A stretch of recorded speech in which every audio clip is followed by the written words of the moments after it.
The Andy Pollin Show. We got to go after this with everything we got, thinking they're going to come with everything they got. I'll start off by saying I'm bored, I'm broke, and I'm back. The Andy Pollin Show on ESPN 630 starts right now. For the players, I'm sure, devastating.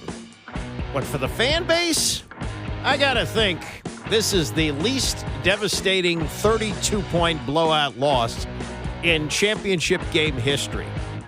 Man, does the future look bright. Oh, it was a rough day yesterday. Uncharacteristic. 4 turnovers. They got run over by Saquon Barkley. They lost to a better team. I knew it was a better team going in, but I just thought the way they were playing, they had a chance to win the game. And they threw that chance away by turning the ball over 4 times, although, as Dan Quinn points out, Philadelphia took it from them 4 times. And now we look to the business of the offseason, which we're entirely familiar with in January, but we haven't had a start this late in January since 1992. And that was the last time this team won the Super Bowl. And while they came up short this year, man, if you are to look back on where we were with this team a year ago, remember Dan Quinn at this point had not yet been hired. Adam Peters was on board. It looked like they were going to take Jaden Daniels with the number 2 pick, but nobody knew for sure. Nobody knew how it was all going to work out. It was a roster that had been drafted poorly, horribly. As it turned out, they wound up discarding all 4 of Ron Rivera's first-round picks. And here we are. Here we are. And I know there's this feeling, as Shirley Bassey sang 52 years ago. One less bell to answer. One less egg to fry. Yeah, you'd like to have another game next week or in 2 weeks. But, man, what a ride this year. And there is initial sadness, which on reflection will soon turn to cheers. And I thought about this last night. They flew to Philadelphia, which to me seems rather silly. It's a 2-hour drive, but I guess there's certain things in the NFL contract. Sometimes a team will take a bus or a train. I think Baltimore usually takes a bus or a train to Philadelphia. Not that it's that much further here, but they did get on a plane. And they arrived at Dulles Airport last night about 9:30. And this is what it reminded me of, 1971. And there's so many similarities to 71 with this team. I know it's a different era. There's free agency. It just is a league that operates in an entirely different way. But George Allen came to a team that had been terrible, like the one here.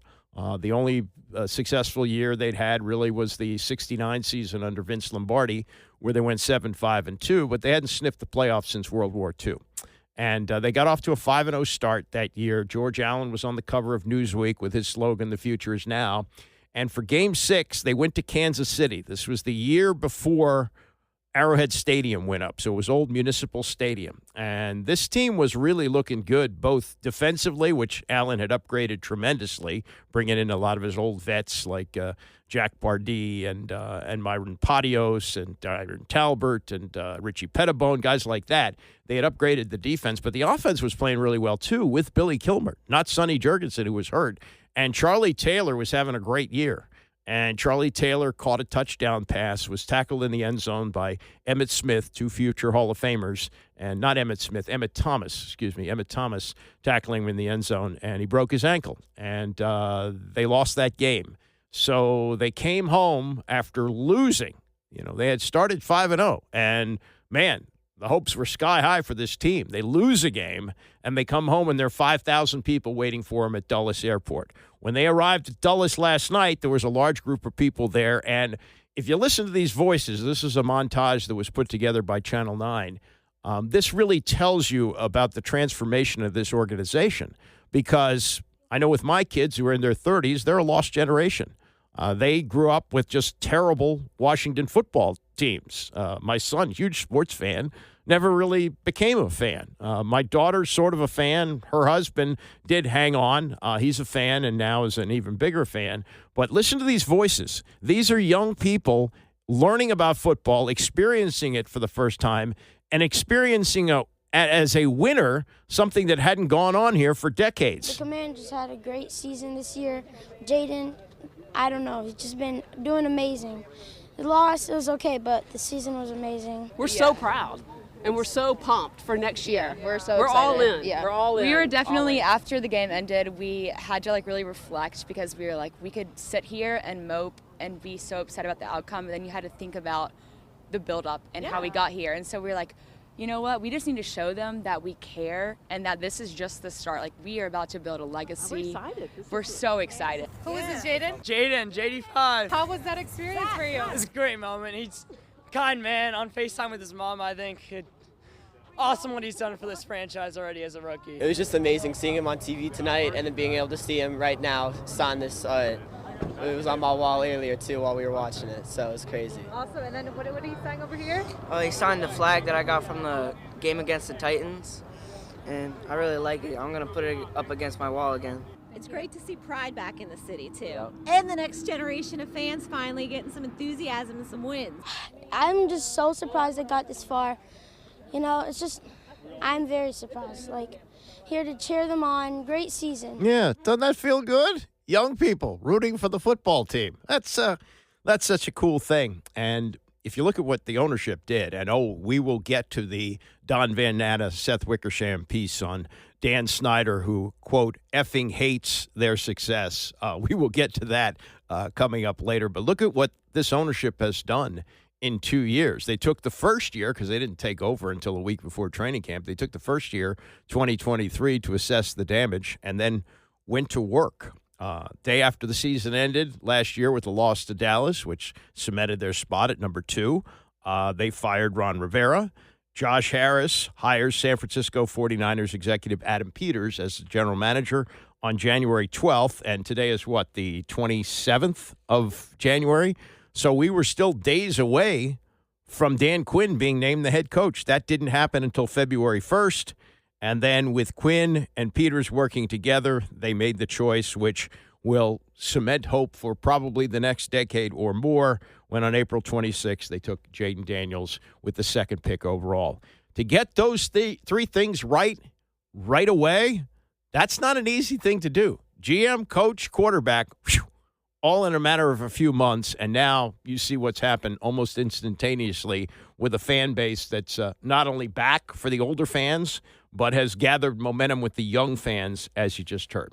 Now, look, as for the game, we can go through all the stats. They gave up over 6 yards a carry. The thing that they feared most happened on the first offensive play for Philadelphia as they go on a 65-yard touchdown run that Barkley gets, a 60-yard touchdown run, and they're off to the races. But there was hope there along the way. I thought there was hope at halftime. I thought there was hope when they cut it to 11 points in the third quarter. But there's one thing that will always kill you, and whenever you talk to coaches about what's the number one stat for a football game, it's turnovers. And Dan Quinn, with his news conference last night, obviously had to address that. They caused them. It wasn't, fumbled snap or, something that was, reckless in that way. They caused them. And so I'd be remiss if I didn't point out to, that's a good job by Fangio and their crew of creating the ball. And like we said, we knew both teams were at +6 after 2 games. So it was something we talked about a lot, to winning the turnover margin in this game. And so over 7 weeks, we've been, pretty complimentary in that spot, and this was our first time not doing that. Yeah, the 2 games, no turnovers. I mean, that was, same thing. Just you live by the turnover, you die by the turnover. They live by the turnover, getting 5 of them against the Detroit Lions. They die by the turnover, giving up 4 yesterday.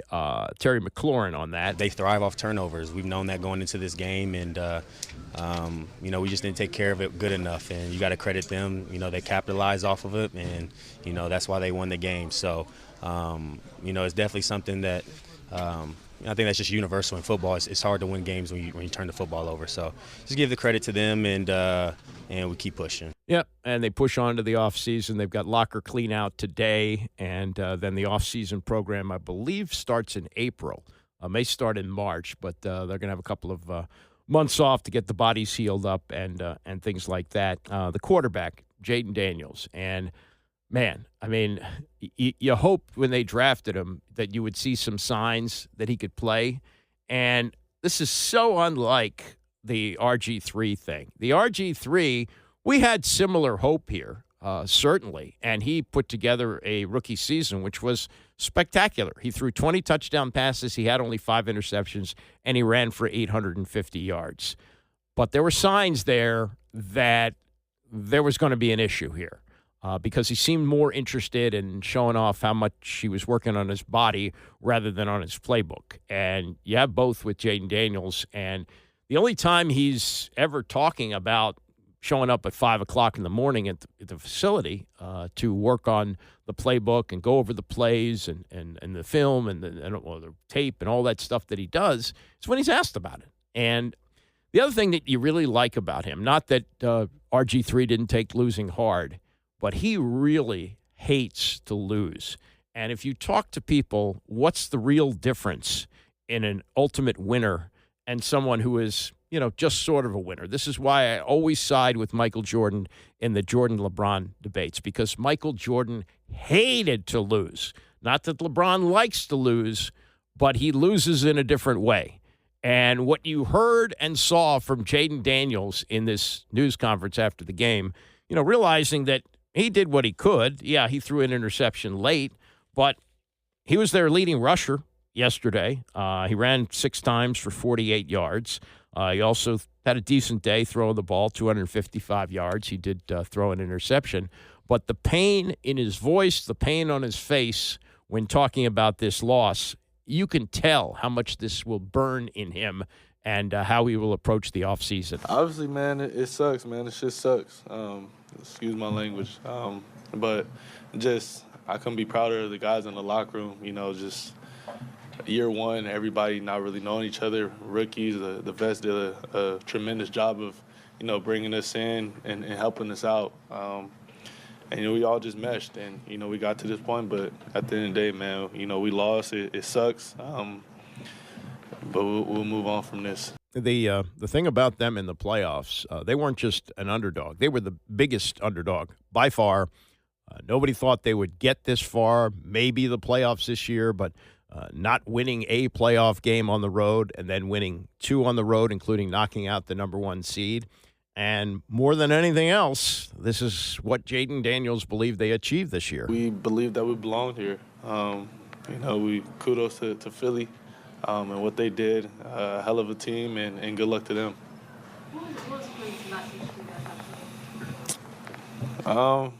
Man, just savor this moment with the people in the locker room. Every year, every locker room is different. So we earned the right to be here, but at the end of the day, man, it just sucks. Yeah, I know the locker room is tough right now, but is there a sense of motivation with you or your teammates that might be back next year?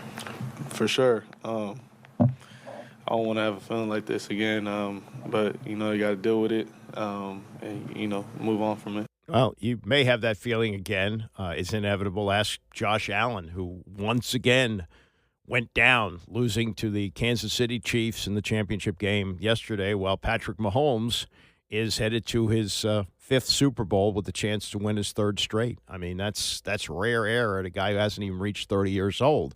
And we'll see how the next 5 to 6 years play out. It's great to get this far, but you don't know how far you're going to go again. And the other theme that came out of last night in the locker room was, we don't know what this team is going to look like next year. There's turnover every year, and there's a lot of decisions to be made on veteran players who played well for them. I mean, what do you do with Bobby Wagner? He was on a 1-year deal. Do you bring him back? I think you do. But, there's only so much that you're going to pay for a 35-year-old linebacker who's working on his master's and maybe ready to move on anyway.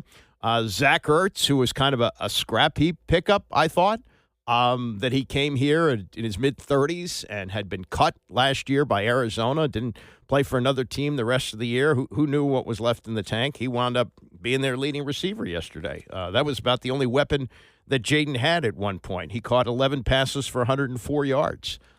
That's another thing. You don't want Zach Ertz to be your leading receiver.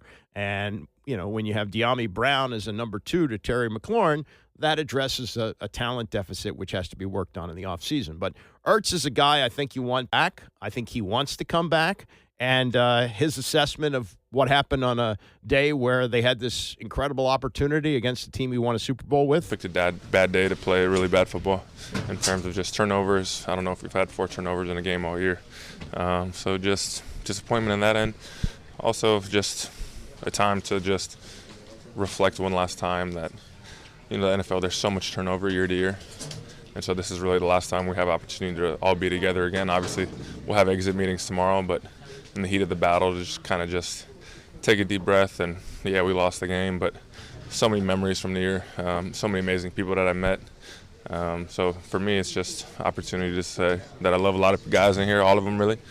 And, yeah, tough, though. Tough way to end the season. What are you going to appreciate most about this season and this group? Just the type of character of guys in this locker room. Obviously, we won a lot of games, played in the NFC Championship, but really just the culture that we had this year, the brotherhood that we have, really just made it really fun to go to work every day. And the past 2 years were really tough for me personally. And so just to be here and have a renewed energy every day, and really just that comes down to the people. You enjoy coming to work every day with the guys that they brought in, how much guys exhausted the process. They're just my type of guys. And so for me, it's just tough to end it this way, but so many positive memories and positive things from there. And if there's any doubt as to whether or not he wants to come back here. Playing with Jaden, I wish I was 22 playing with him. I had my whole career in front of me with him. So it's just, that's good. That's tough. But overall, just what an amazing group of guys, amazing coaching staff, DQ. I've loved every minute of being here with him. He just sets such a good foundation every day.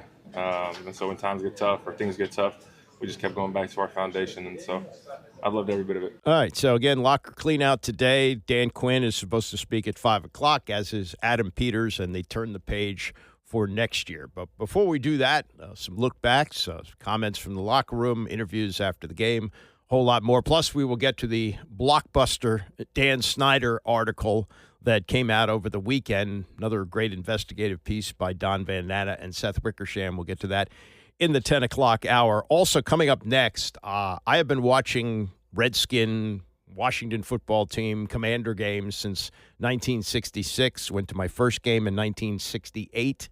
I will tell you where this team ranks among all the others that I've seen over those nearly 60 years. So we'll get to that more as we continue. It's the Andy Pollin Show, ESPN 630. The Andy Pollin Show on ESPN 630, the sports capital. If you have not read the Don Van Natta, Seth Wickersham investigative piece on how Dan Snyder is dealing with the success, or at least the success up until yesterday, I'll give you the highlights of that coming up in the 10 o'clock hour. Also, what Amy Trask, a former executive with the Raiders, says about Mr. Snyder, as he wanted to be called. So when you get to this point, at the end of the season, especially when you have a good season, or even when you have a bad season, like a 3-win season, you start to think about, where does this rank among the all-time worst? And when you have a season like this, where does this rank among the all-time best? Now, I can't speak to the success of this team in the late 30s and the early 40s. They went to numerous championship games. They won the championship in 37 and 42. That's before my time. But I do go back to the mid-60s when they were not a good team under Otto Graham. I remember Vince Lombardi coming to town in 1969 with such hope, and he put together a great season, 7-5-2. Sonny Jurgensen had his best year, but sadly he died of colon cancer before the start of the following season. And it was George Allen arriving in 1971 that really put this team on a 20-plus year run. I mean, Allen coming here immediately won, got him to the playoffs the first year, went to the Super Bowl the following year, had a couple of years where he didn't make the playoffs along the way, but they were always a winning team. Jack Pardee took over. He went 6-10. He gets fired, and Joe Gibbs comes in, and the era of Camelot begins with 4 Super Bowl appearances in 9 years. And really the wrap-up of that was the 91 season. So it was about 21 years of mostly fun and successful teams.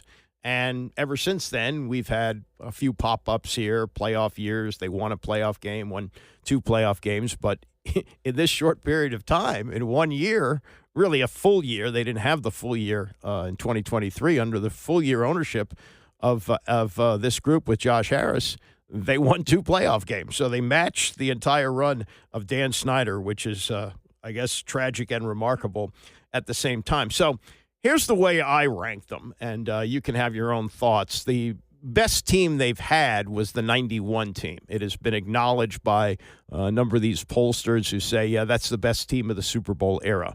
But for me, and this is the most enjoyable teams that I ever experienced, for me it's the 82 team. And I know half the season got knocked out by the strike, but the run that they had to the Super Bowl and the Super Bowl game where they beat the Dolphins in the Rose Bowl will be etched in my memory forever. The great Riggo run of the 4 playoff games. He set a Super Bowl record, which Marcus Allen broke the next year, but okay, he had 166 yards. And the greatest play in the history of the franchise went on 4th and 1. He shed Don McNeil and took it in for a touchdown, which clinched the game.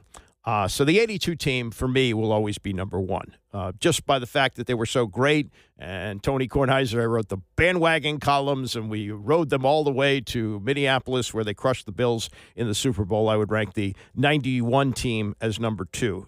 Number 3 was the other Super Bowl winner, the 87 team, with Doug Williams having just that unbelievable second quarter against the Broncos. But that season was kind of odd. It was Williams and Jay Schrader going back and forth for the starting job. You had the strike with the scab players. So among the 3, I would rank that number 3 for Super Bowl winners. Number 4 for me, and this is for me when I was at the peak of my sports fandom. I think most people are at this age, 14 years old. They went to the Super Bowl in 72. They lost to the Dolphins, and it took me a week to get over it. So that team will always be strong in my heart and a great memory of that season, just a kind of a crushing end like this one.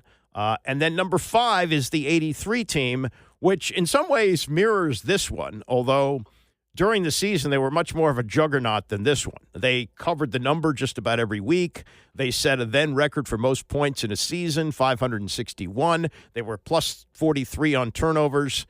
They just picked a bad day to have a bad day and lost to the Raiders 38-9 in the Super Bowl with doing things that have been uncharacteristic all year. They had a punt blocked. They had the rocket screen, which had been successful against the Raiders earlier in the season. That wound up as a pick 6. So it was just a disaster of a day.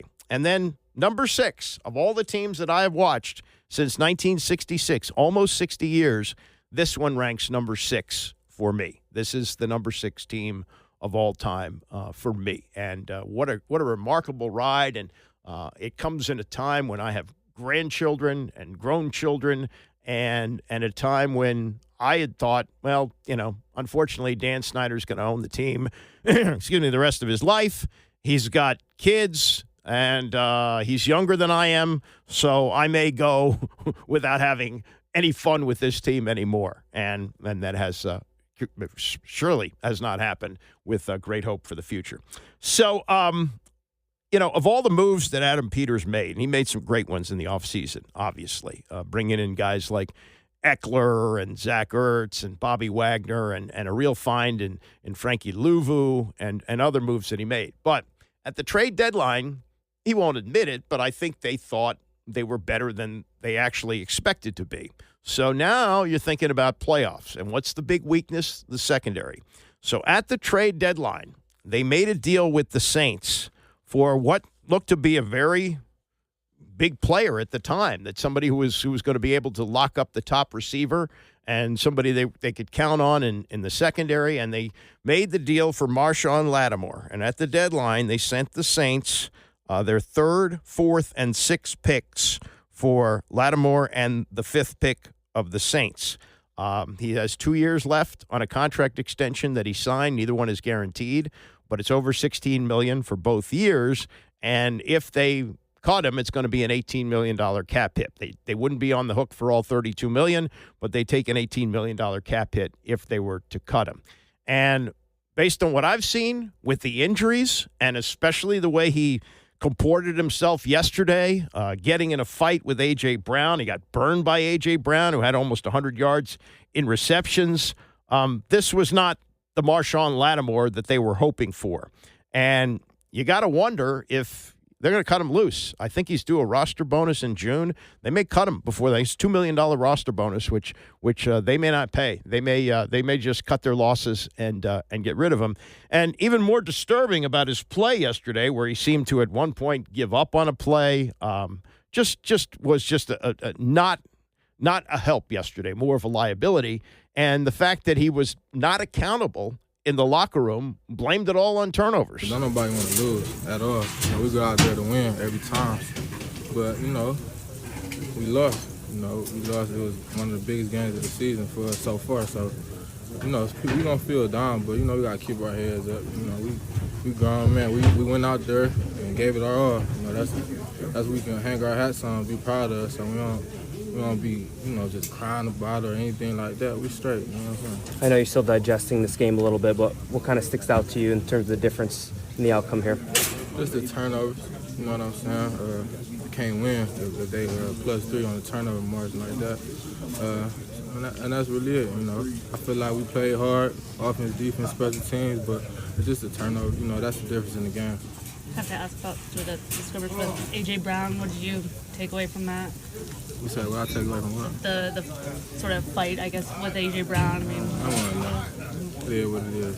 That's one. Marshawn, with knowing what you came here to do to help this team win a Super Bowl and what this franchise has the potential to do, how frustrating was it walking off the field tonight knowing all that? I mean, nobody want to lose, like I said earlier, but, we gave it our all, and that's it. Like, what else we gonna do? What else we gonna say?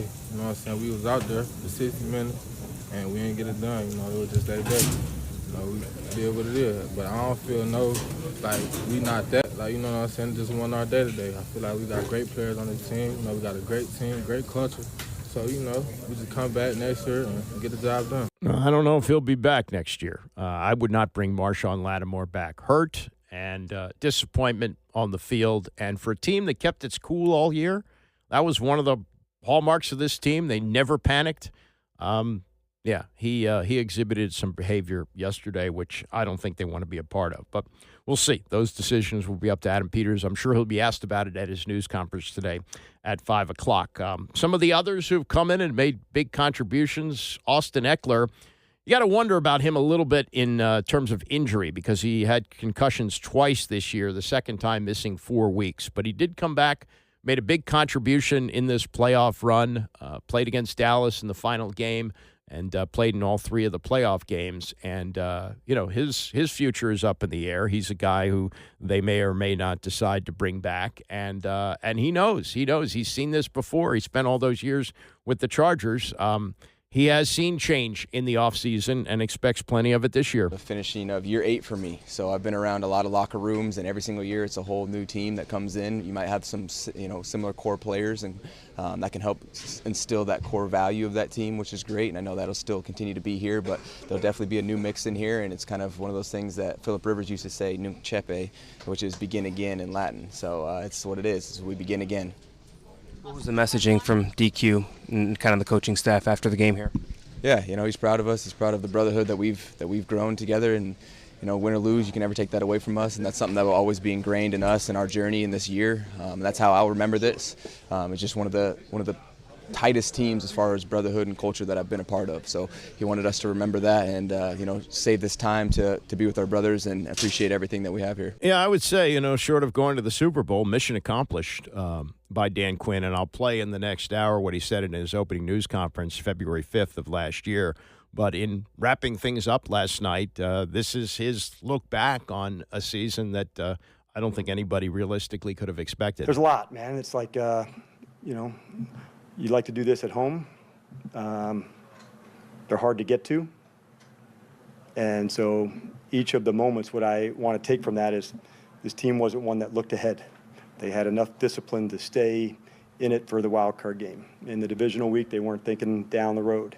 And that was the same thing this week. It was just this game against Philadelphia. And that takes discipline to, when the outside world, hey, you're 2 wins away or this. And so, yep, it's Philadelphia. And so this was not a case of that. I want to make sure I'm super clear on that. So that is something to take away. Can you be disciplined enough to stay in the moment of the game? And we did a good job on that during the season as well, where we just felt like we were never out of the fight.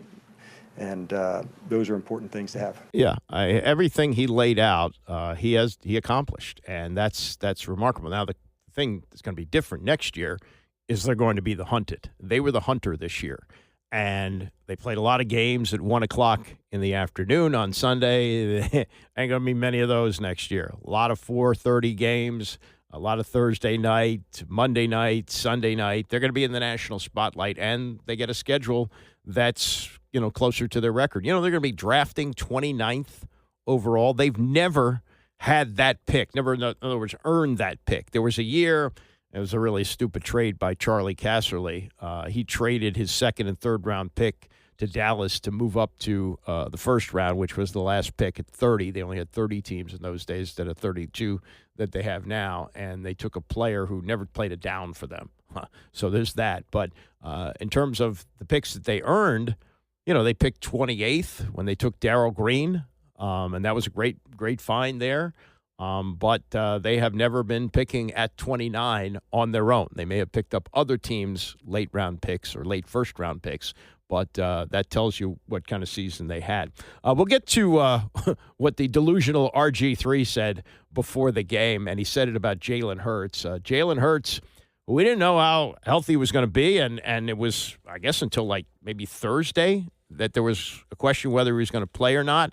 They spent a lot of time in the pregame addressing that he was wearing a wrap on his knee. That may have been just to put people in the wrong direction, because he took the knee brace off, and he was terrific yesterday. 20 of 28 for 246 yards passing, and didn't seem to be too affected with his knee. He only ran for 16 yards, but was mobile enough to do what he needed to do it in the passing game, and more importantly, hand off to Saquon Barkley, who had himself a day, 118 yards on only 15 carries, as Philadelphia averaged 6.4 yards a carry. So Jalen Hurts back in the Super Bowl and enjoying it, and talking to Scott Van Pelt last night on ESPN about the day that he had and the day that Saquon had. His energy and the mentality he has and the mentality he plays with, it's been great for us. It's been a great addition.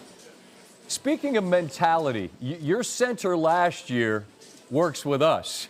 Your starting center, Jurgens, has got his back hurt today. Dickerson's got a knee. Yeah. It looks like he can barely walk. I just felt like your O-line, who's so good, the mentality up front, they weren't going to miss a beat no matter who it was. How do you kind of quantify what this time of year brings out of a team that your guys showed today? Well, I think it's all in the preparation. Those guys work their ass off preparing. Coach Stout does a great job keeping them ready, keeping them focused. And, that's a tough situation to go through, man. And I think for Landon to even step up and step in how he did, take control of what he was doing, be in full control out there on the field, communicate like he has, stepping into that role. And then for Cam to come in the second half, definitely was shocked to see him out there. Didn't really know what was going on, but there was never a shadow of doubt, because I know how those guys work. I know how bad they wanted to. This might be a Washington team that you all will see in the future in playoff situations, right? They're new to this. You all are not. Did that show itself today in some respect, Jalen, that you all are very familiar with this stage and what is required this time of year?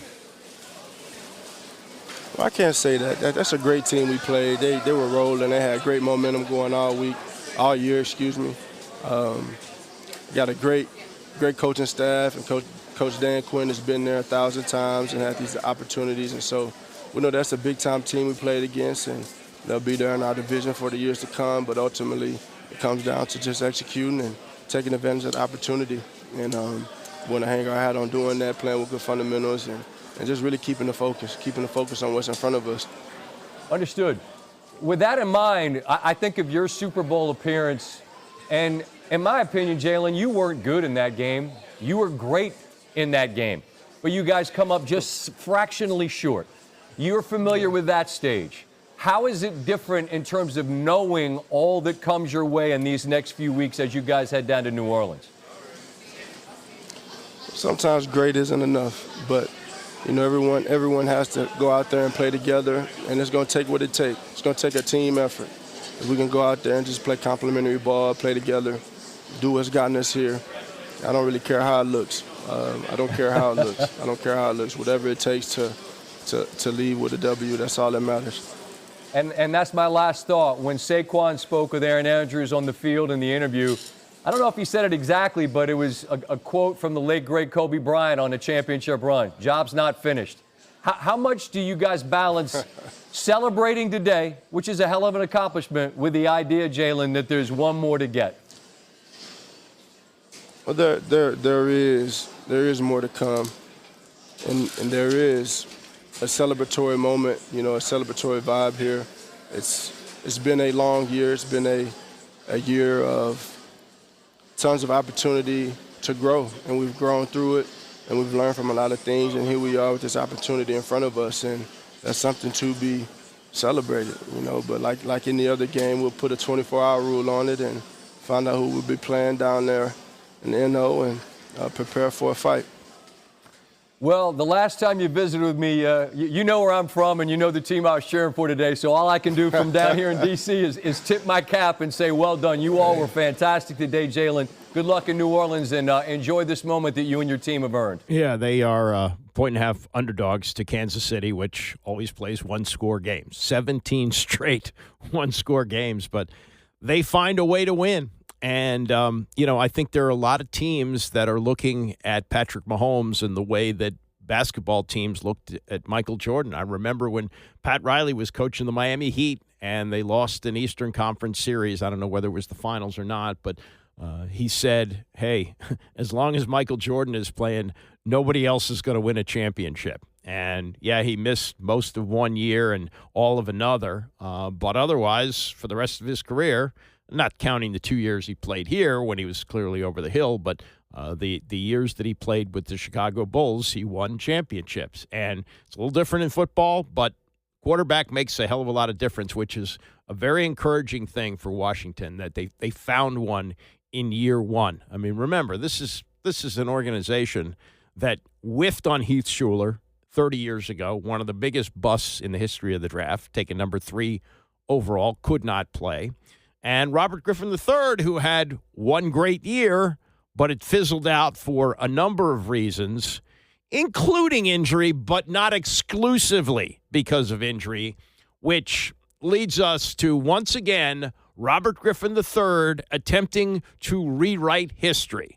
And we will call him on the carpet for what he said yesterday on the NFL Network as we continue. It's the Andy Pollin Show, ESPN 630. The Andy Pollin Show on ESPN 630, the sports capital. There are two people who were under the ownership of Dan Snyder in their time with the Redskins and/or Washington football team and/or Commanders, both of whom are delusional and make me laugh. We'll get to what Robert Griffin III said yesterday on the NFL Network, but you may not have seen this one. And it's somewhat related to the big investigative piece that Don Van Natta and Seth Wickersham did on how Dan Snyder is feeling about the success of the team and how he went kicking and screaming with information that you probably have never heard before. I don't think it had ever been reported how close this came to not happening, with Snyder trying to prevent it at the last minute like a petulant child, not willing to give up his teddy bear at bedtime.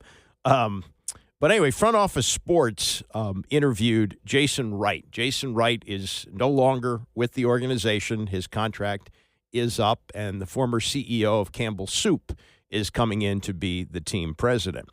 And when Front Office Sports interviewed Jason Wright about the success that this team is having, Wright said some very, very delusional things. Now, let's remember what Jason Wright did in his tenure as team president.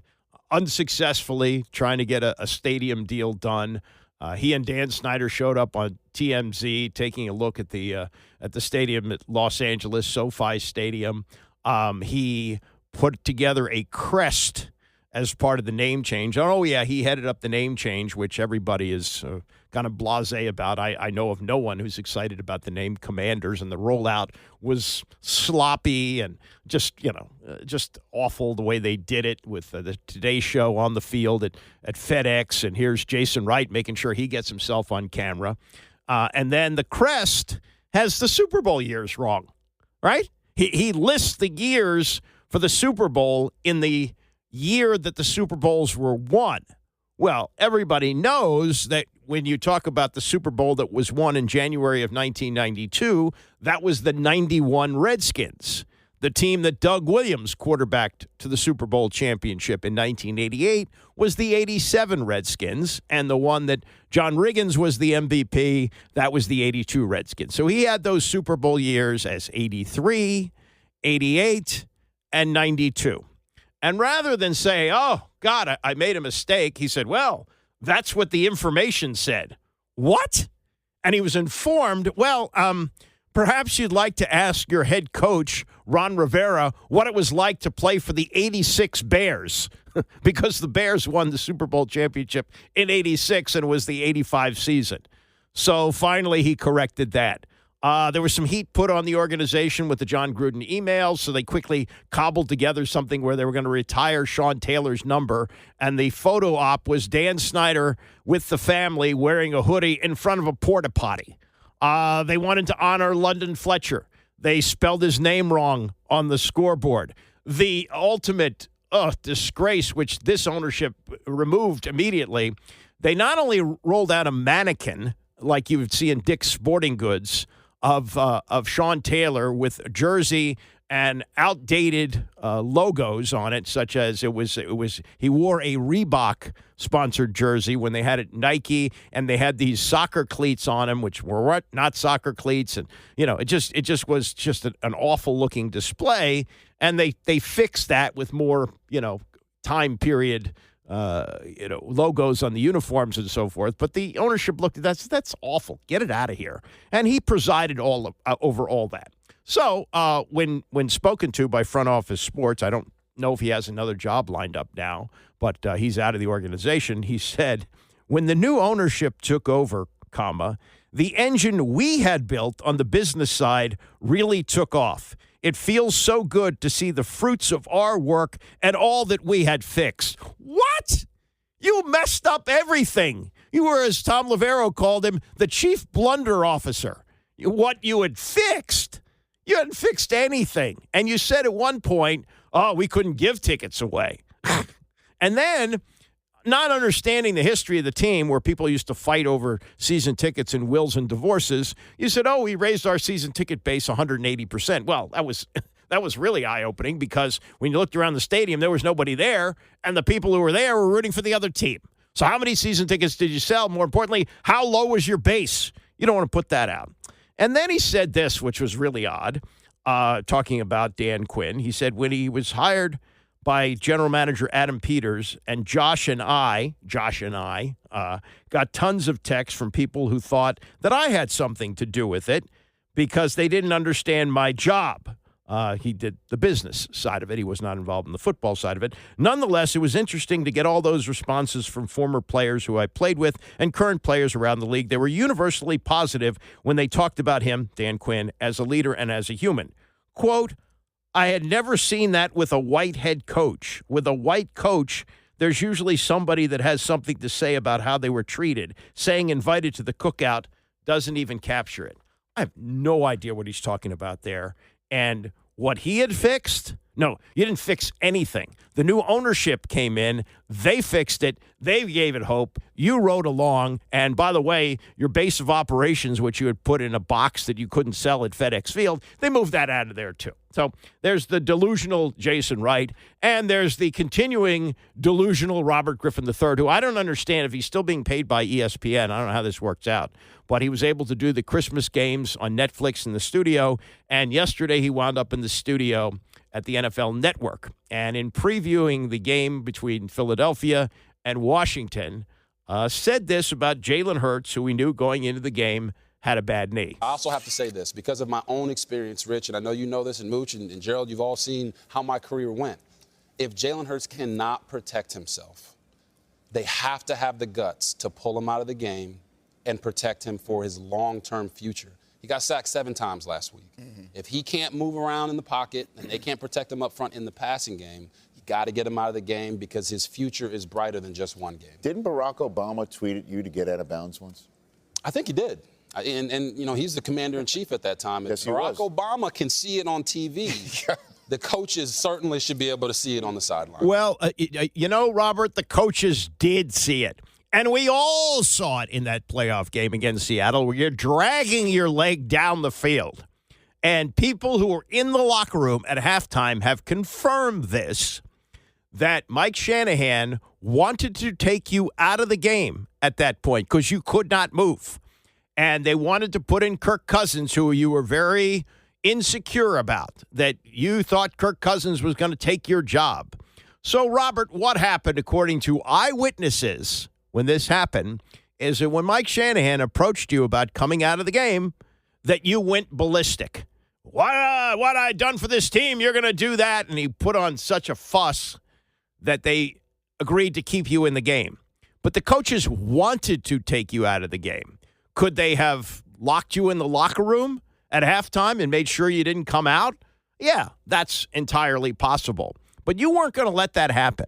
And they couldn't have a meltdown of the starting quarterback in front of the rest of the football team and have them play with any confidence in the second half knowing what was going on. But you used Dan Snyder to create a rift between you and head coach Mike Shanahan and this now narrative that you're trying to sell that they didn't do the right thing by taking you out of the game. They tried. They wanted to take you out of the game. Anybody who was watching that game had to say to themselves, as I did, especially I felt like it was at the beginning of the game when somehow you dragged your leg back to the huddle after being knocked out of bounds and scored the second touchdown to go up 14-0. That was the point where I thought, let's have Kirk take it from there. I think he could have found a way to win that game. Now, Seattle's offense was good enough, and it proved to be good enough that they were going to score some points, but I think they could have scored points with Kirk, too, as they had earlier in the season when he won the Cleveland game, when he bailed them out in the Baltimore game after Griffin collided with Haloti Natta. And so to sit there and say, well, look at my experience, the coaches didn't know enough to take me out of the game. No, they did. They did know enough to take you out of the game, but you wouldn't go out of the game because you were so afraid if Kirk Cousins plays, he's going to take my job, which ultimately he did.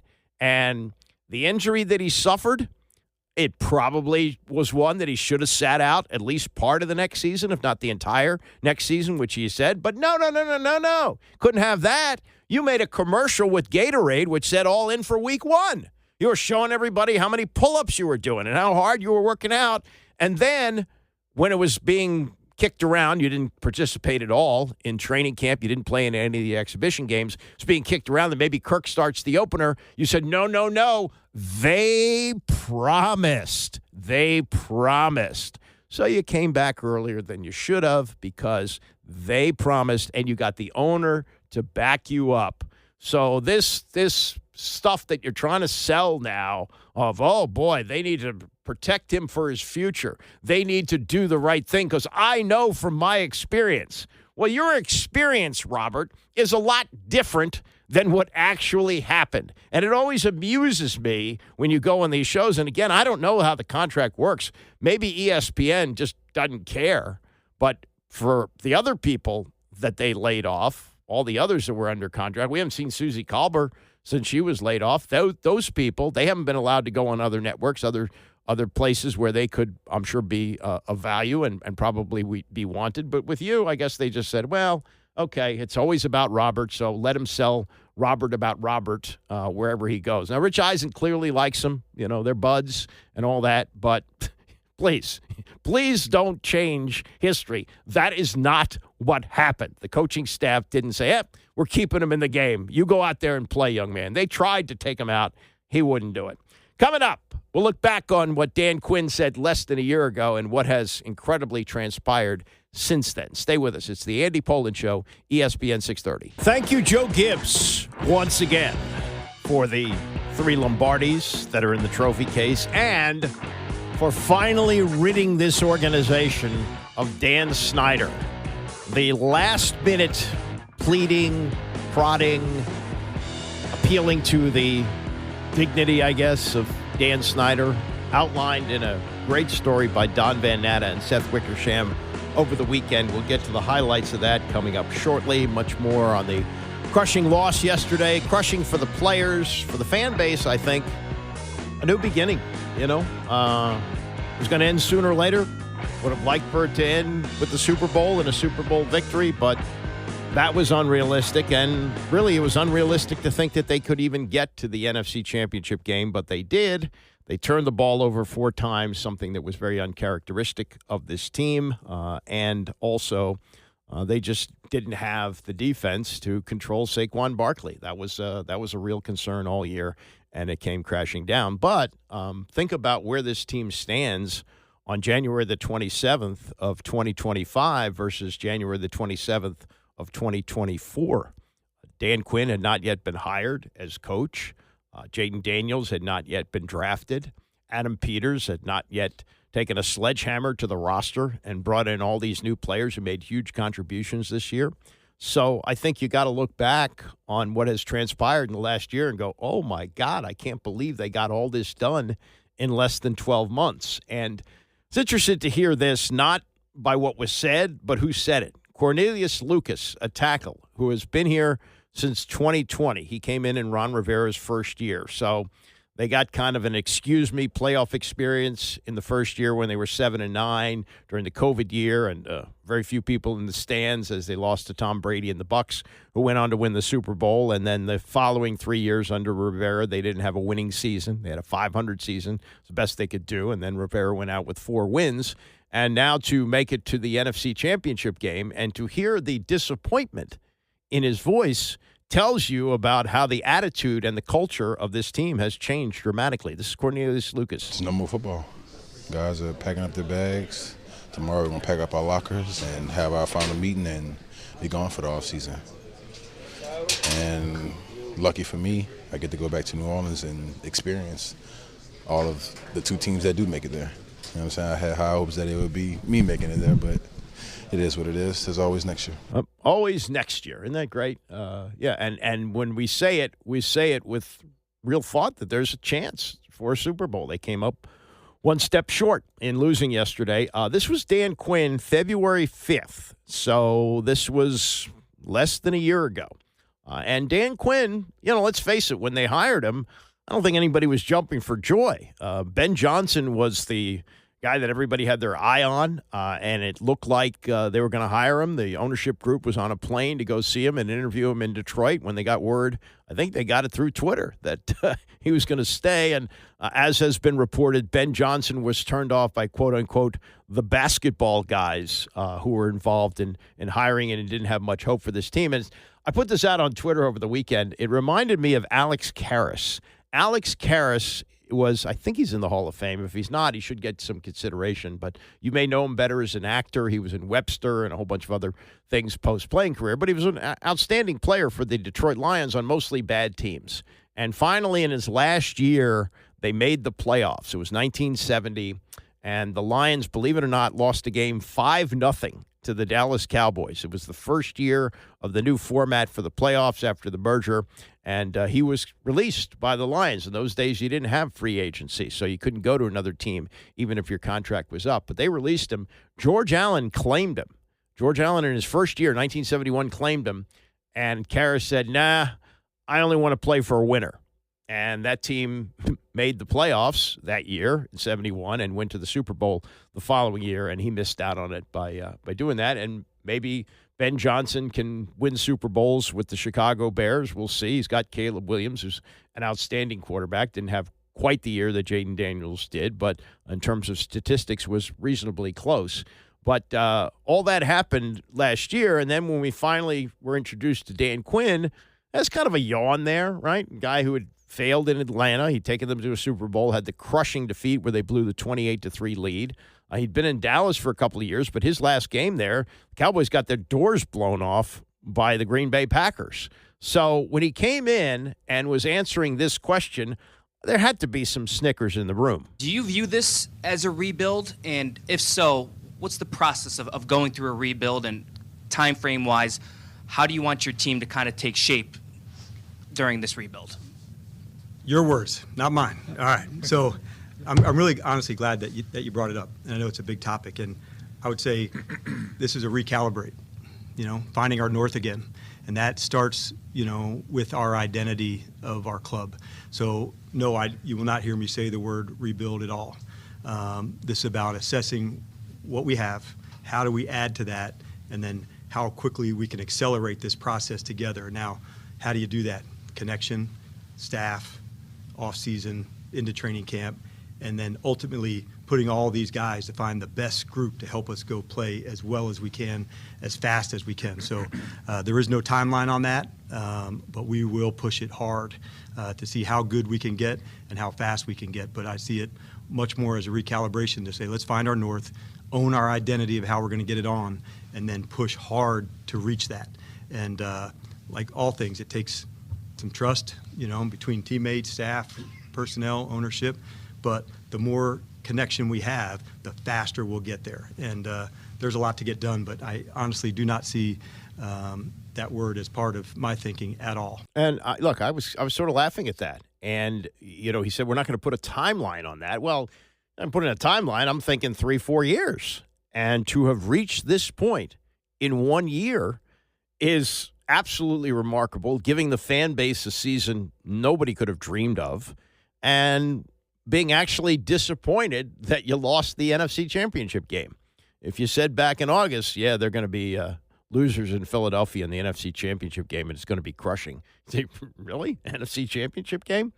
Tom Rinaldi, who deals in the disappointed, as Jay Billis once said, and it was a great line, this was after a Butler-Connecticut final where Butler and Connecticut played just an ugly basketball game. And he said, if Tom Rinaldi was reading the box score, it'd make you cry. But Rinaldi is there for the soft touch, and they dispatched Tom Rinaldi after the loss last night to talk to Dan Quinn. Dan, I know it's not the result that you wanted. What was your message to your guys? Yeah, I thought first thing, Tom, these are hard moments, as a competitor's life. The second thing that I said to him was savor this time with their teammates. They've created something together, this brotherhood that's second to none. Not every locker room's the same year to year. And so I wanted to make sure they took a few minutes to know what they have created here. And hopefully that's the type of style and energy that we want to play for years to come. And it's a fantastic group. I've had an absolute blast coaching these guys, man. And so there's some real competitors. And but let's give the credit to Philadelphia tonight, NFC Championship here at their spot. We've played good complimentary ball for 7 weeks, and we didn't do that today. 4 wins a year ago. You come here, you said it was never going to be a rebuild. That's right. What are you most proud of, Dan? Definitely to be on this journey with these guys and to see the connection that they've built. There's a lot of lessons that we're going to take from this year, that we'll use for years to come. But it stings tonight, as it should. But, man, I'm proud of that locker room, who they become as ball players and as men. Yeah, look, it's roughly 50 weeks from the introductory news conference to what happened yesterday in Philadelphia. That's a pretty remarkable timeline. And speaking of remarkable, how about Nick Allegretti? Nick Allegretti is in his 6th year in the NFL. He has just played in his 6th championship game. He was with Kansas City in the AFC for the first 5 years. And he had been to 4 Super Bowls, winning 3. For a change, for the first time in 3 years, he's not going to be going to a Super Bowl. Not the day you don't want to play your best game. A lot of plays, a lot of successful plays. Offensively, defensively, and especially, there was a lot of good things, but just a lot of big negative plays that we can't have, or positive plays the other way. Frustration, but really appreciate the group that we had this year. Absolutely love playing with these guys, playing for this staff. I'd say a ton of appreciation. The messaging after the game from DQ, maybe some of the team captains, the leaders, what was that? Just like I just said, kind of appreciate this group, because this locker room will not be the same next year.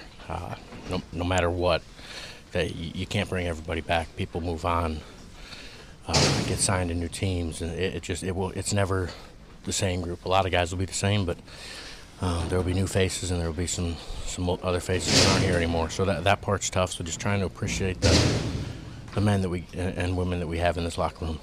For a team that took care of the football so well all season long, 4 turnovers, I mean, you probably just can't explain that, right?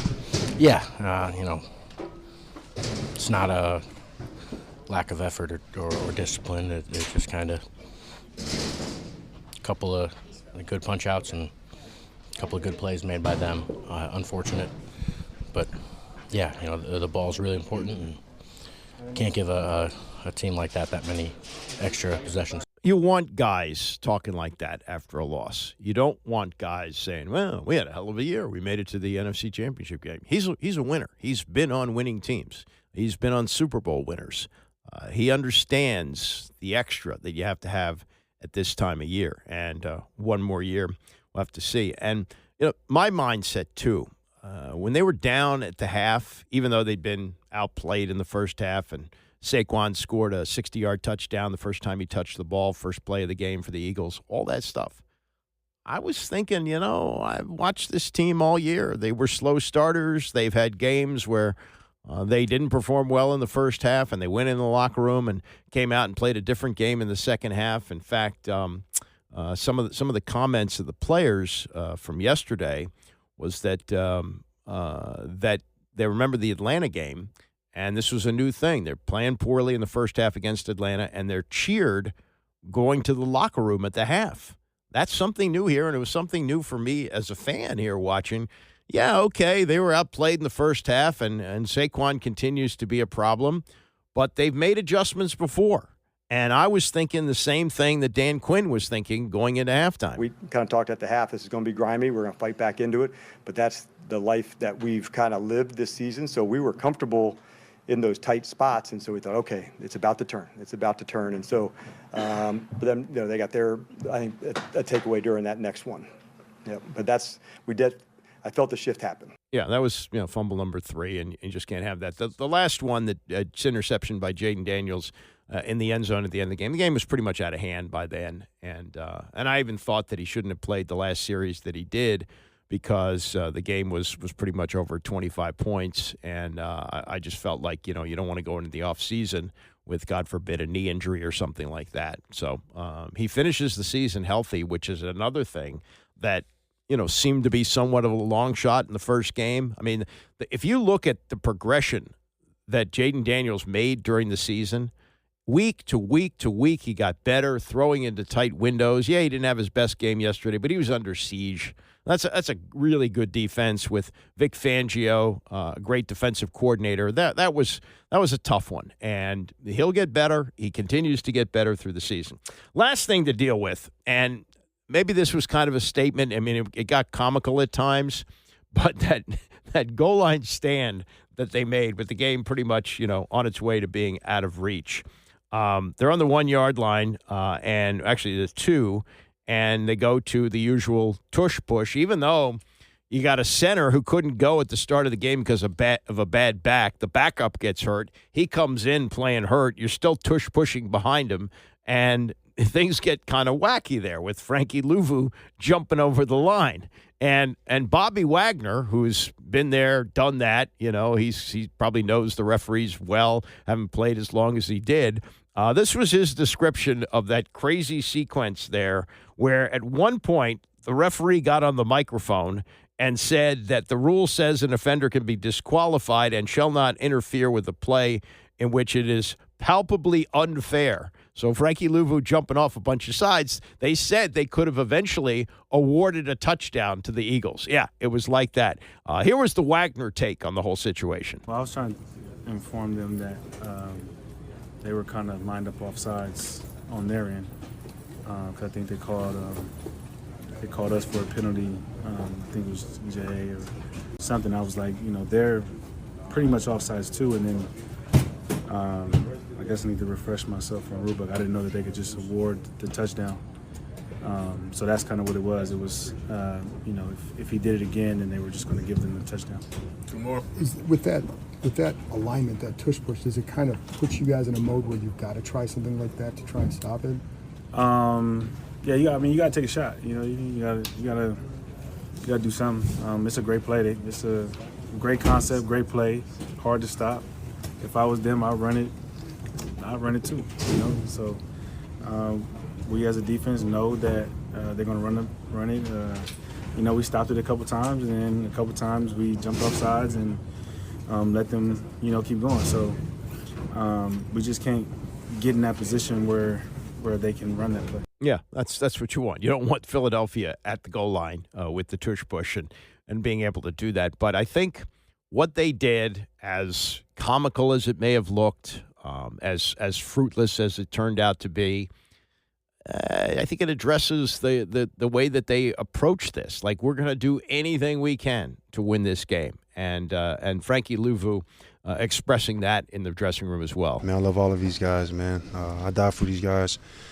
We just came up short. We just beat ourselves on a couple of plays. Turn the ball over on defense. We got to, get the ball to our offense. Yeah. Turn the page. Adam Peters will speak today along with Dan Quinn. And off-season business is underway with a lot of question marks about what to do with free agents to be, free agents who may come in here. Some of the names, and here's a lengthy list of unrestricted free agents. Some, I think, are no-brainers to bring back, like John Bates. Between the veteran receivers that they have, De'Ami Brown, Noah Brown, and Jamison Crowder, I think at least one of them comes back. I think Jeremy Chin will be re-signed. Zach Ertz is a question mark here, as is Wagner. I think it's more, do they want to play? If they want to play, I think they're going to play here another year. Cleveland Farrell had some good times, also a free agent, as is Dante Fowler. Those are pass rushers, which they look at. Can they upgrade or bring them back? Marcus Mariota, does he come back in the same role next year? Or does he go to a team where he may have an opportunity to start? Could he wind up with a place like Minnesota, where it looks like they're ready to move on to J.J. McCarthy, but maybe he's not quite ready, and you use Mariota in that role? So a lot of questions there. I'm sure they'd like to have him back. I think Jaden Daniels would like to have him back, but at this stage of his career, where he doesn't probably have too many more years left to start, he may want to be able to do that. Benjamin St. Juste, a question mark. And how about Tress Way? I think Tress Way is certainly re-signed, but for a team that went for it on fourth down all the time, do you really need a good high-priced punter? I'm being facetious here. He's a great teammate. He's great for the organization, and he's a really good holder too, which you can't minimize that. So I think he's going to be back. But those are a lot of questions that are going to have to be answered in the offseason, and I'm sure that Quinn will be asked about them later today. Coming up, we will get to the blockbuster piece by Don Van Natta and Seth Wickersham over the weekend, and a story that Amy Trask tells about her first encounter with Dan Snyder. You'll want to hear that. It's the Andy Pollin Show, ESPN 630. The Andy Pollin Show on ESPN 630, the sports capital. Interested to hear Bram Weinstein coming up at 11 o'clock. He got to do something that no broadcaster for this team has been able to do since Frank Herzog did it back in the early 90s. He got to call a magical season for the Commanders, and looking forward to his recap of what was a great year, ending with a big disappointment yesterday, but great hope for the future with Jaden Daniels. So while this run has been going on, you may have had this conversation with your friends or family, as I have, like, hey, I wonder how Dan Snyder is dealing with this success of the team. And that was answered in a lengthy piece which came out early Saturday morning on ESPN, written by Don Van Natta and Seth Wickersham.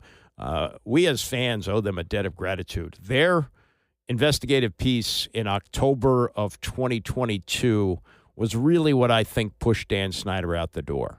There was some great stuff in there with him, parading around the suite at the stadium saying they can't F with me, and, sticking his chest out. They're not going to mess with me. I'm going to keep this team. And all the while, the league was working on ways to get him out. And really the tipping point was when they agreed to a debt waiver on the loan, which had to be paid back. It was something like a $55 million loan so that he could buy out his partners. But there was a deadline and when it had to be paid, and he was going to have to take on a partner, and that wasn't going to happen. I likened it, or I read where it was likened to Dan Snyder agreed to have a cinder block chained to his leg that somebody was ultimately going to throw into the water. And that's a big part of what happened here. But what we learn here from Don Van Natta and Seth Wickersham, that while this success has been going on this season, that he was quite angry about it. And a dinner companion, there was a dinner that took place in the fall, sometime I guess in October,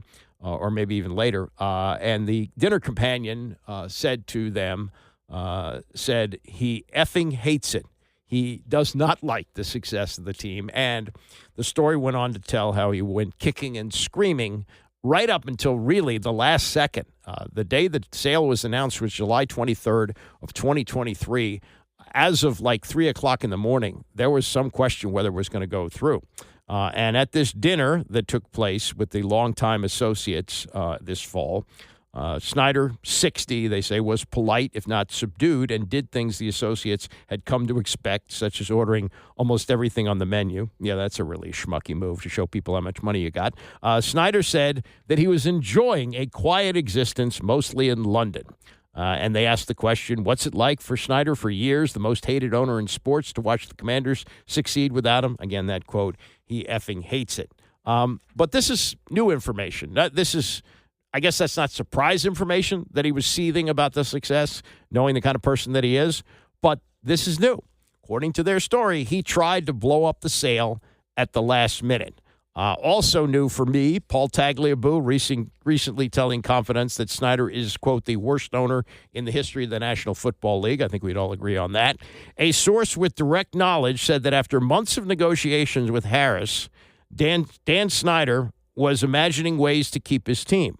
One idea, the source said, was to announce that he had given up alcohol and to say that much of his alleged behavior over the years that caused so much in the league and angst happened while he was drunk.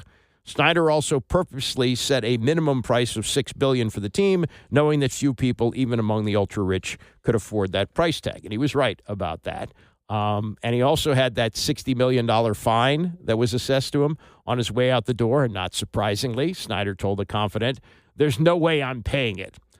Suddenly, the sale's closing, they write. A supposed formality turned into an 11th hour drama, multiple sources with direct knowledge told ESPN. Snyder threatened to kill the deal by refusing to share his bank information, preventing Harris from wiring the money. At 1 a.m. on July 21st, Snyder and his wife were fielding phone calls from various executives and confidants urging them to do what he'd pledged to do and let go of the team. Snyder told the Confident, I don't want to do that. Oh, what a surprise.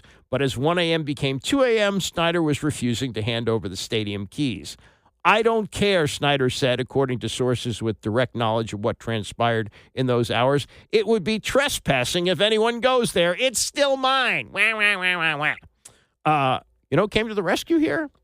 The one employee that he treated properly over the 24 years of owning the team, in my opinion, Joe Jackson Gibbs. And it was Gibbs who came in and told him, look, Dan, I don't know what your legacy is going to be. I'm paraphrasing here, but you don't want it to be this as the final thing. And a Confident told Snyder, the only way your legacy gets worse is if you rip this back now. The wife said, Tanya, Dan, I know this is hard. This was a dream. Finally, he relented. He gave the go-ahead, thanks in part to what Joe Gibbs said to him, gave the go-ahead to Jason Wright, the team's president, who also declined to comment for this story, but, by the way, did talk to Front Office Sports recently and puffed out his chest for what was successful here after Snyder left, but that's another story for another time. Tad Brown, who's head of the investment company that's involved in all this with Harris, said, we don't get the Commanders if not for Joe Gibbs. How about that? That Joe Gibbs was the one who finally talked this petulant child off the ledge to sell. Despite Snyder's protest about the $60 million fine, that was also folded into the sale. That was like the agent's fee when you sell a house. The fine was the condition of the sale and was included in the resolution that was voted upon by the full membership. So he wasn't going to get away without paying the fine. But there are other things that now still exist for him, some lawsuits, one by a former partner with the Bank of America where they approved that $55 million line of credit so that he could buy out his partners. The bank allowed Snyder to draw $38 million in March of 2019 from the credit line without verifying that Snyder had gotten approval from the board. So in other words, to get that loan, he had to get approval from the board, And the board included these minority investors who he ultimately bought out. So there was some deception there. Things that you knew, he had no friends left. Remember him standing pathetically next to Jerry Jones in the 2022 season on the Star before they played the Cowboys to make it look like they were friends. And recently, Jones told people that he had not talked to Snyder since he sold the team. So what's that, a year and a half, right? When it came to Snyder's nearly quarter-century partnership with the NFL, Jones simply said, it was time for a divorce. Just business, Solly. Just business. More from the story. And this is, Snyder's talking about buying a premier team, or at least buying into them. And one source said, and I know this is true, he isn't a fan of other sports. He's a fan of the Commanders. That was the biggest thing. He loved that team. Okay. Once again, the narrative that he was a super fan is way overblown. And anybody who is not just a fan of the Washington football team or any football team, knows for a fact that anytime the owner gets ultra involved, it doesn't work out well. Look at what Jerry Jones is doing to the Dallas Cowboys. And if he was a true football fan, he would have understood that you had to hire good people and let them do their jobs, as, by the way, is what's happening now with Josh Harris. And this idea that he was this lifelong fan, it's just not true. He bought the team to impress his father. I got two anecdotes, which you may have heard me say before. One is what Charlie Casserly told me. He said, look, this stadium was open 2 years before Snyder bought the team. It opened as Jack King Cook Stadium. Club seats were readily available. He had a lot of money. If he was such a fan, why didn't he buy a pair of club seats? Never did that. I also knew someone who dated Dan Snyder's sister when he was in college. And Snyder, I think, is younger, so maybe he was in college or maybe high school. And he had season tickets to the Redskins at RFK. And he would regularly invite Snyder to go to the games, and Snyder didn't want to go. That's a super fan for you when tickets were impossible to get and he didn't have money yet, and somebody's offering you a ticket to go to the game and you say no? That's not a fan. So there's that. And this is no surprise, according to the story. Snyder's outlook has evolved. There is still anger, and he remains in denial about what led to his ouster, a person close to his inner circle. That's no surprise. I'm sure he blames it on everybody else, but there's something else. Sadness for himself. It's killing him. It's devastating him. Well, I don't think we really need to feel bad about that, do we, as fans? Those of us who are emotionally invested in this franchise for decades and decades, finding out that Dan Snyder has some sadness about this. Now he's got some sadness. Amy Trask, who was an executive with the Raiders when Al Davis owned the team. She was team president. I think the first female team president, maybe in the history of sports, or one of them. There was Susan O'Malley, was the president of the Bullets at one time. But anyway, she was Al Davis's right-hand person, and she often represented him at the owners' meetings and told this story over the weekend on a podcast which is hosted by Rich Eisen and his wife, Susie Schuster. His first meeting ever, the first league meeting Dan Snyder ever attended after purchasing the team, one of his entourage walks up to me and says, "Please don't look Mr. Snyder in the eyes." Get out of here. I'm That's dead so serious. gross. So you know what I did the rest of the meeting? Just stared him dead in the eyeballs. Who would say such a thing? His to, entourage. Crazy to you? Don't look at him please directly? Please don't look at Mr. Snyder in the eyes. Please. Why would that be? I don't know, but you should have said, like, hey, Dan, how are you? I know, Thanksgiving. Same story, by It's the way. dead serious. I just stared him down the rest of the meeting. There's also this, one last postscript on this sale nonsense at the end where Snyder's, trying to hold on to the team.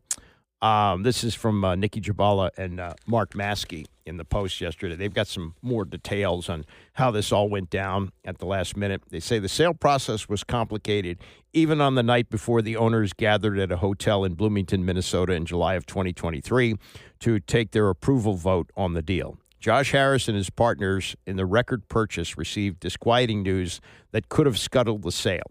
It was close to 10 p.m. when the group obtained the final audit report for the franchise. The earnings before interest, taxes, depreciation, and amortization were $15 million less than the Harris Group expected, according to three people with knowledge of the deliberations who spoke on the condition of anonymity in recent months because of the confidentiality of the sale process. The surprise shortfall, those in the Harris Group immediately recognized, was a serious problem and suggested they had bid significantly too much for the franchise. Now, you might say to yourself, what's the big deal? They were paying $6 billion. What's another $15 million? Well, it's a big deal in the financing of the team. And, this was not a cash purchase. So $15 million was significant. They write, it's unclear whether the significant earnings gap was intentionally presented to the prospective buyers at such a precariously late moment just before the owners' vote, or whether it was merely reflected the developments that were changing rapidly in a complicated business transaction.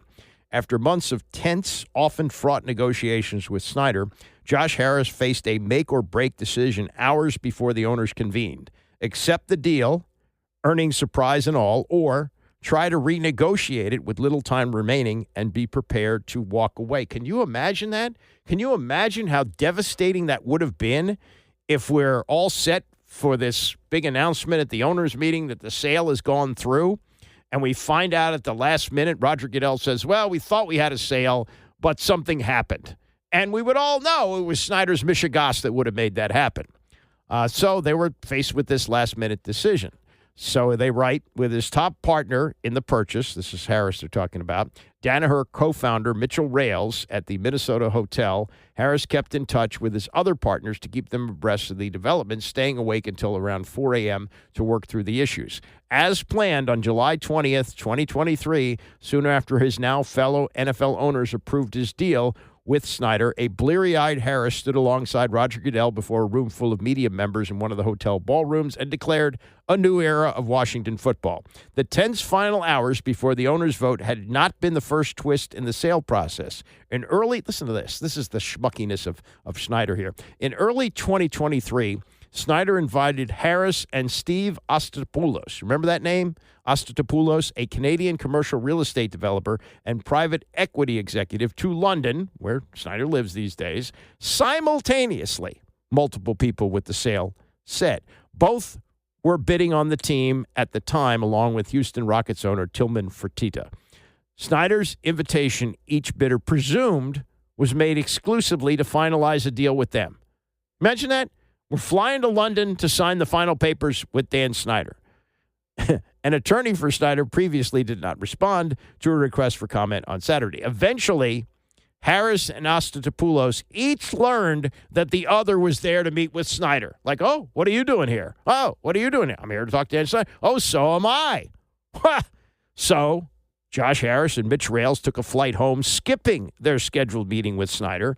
Those in the Harris group believed, according to people with knowledge of the deliberations, that their offer was the most substantial and that Snyder had received, and that therefore he would get back to him. And sure enough, he did.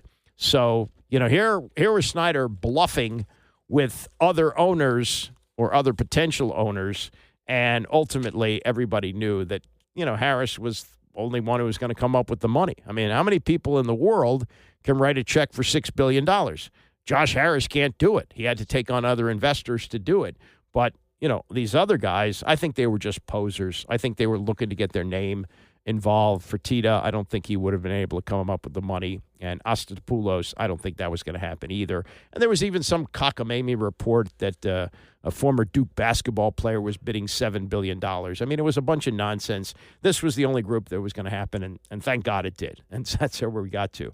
But, man, I feel this way. Maybe you don't. I'm a big believer in Schadenfreude, but it is more pleasurable to have watched this season knowing that Dan Snyder is a combination of really angry and really sad.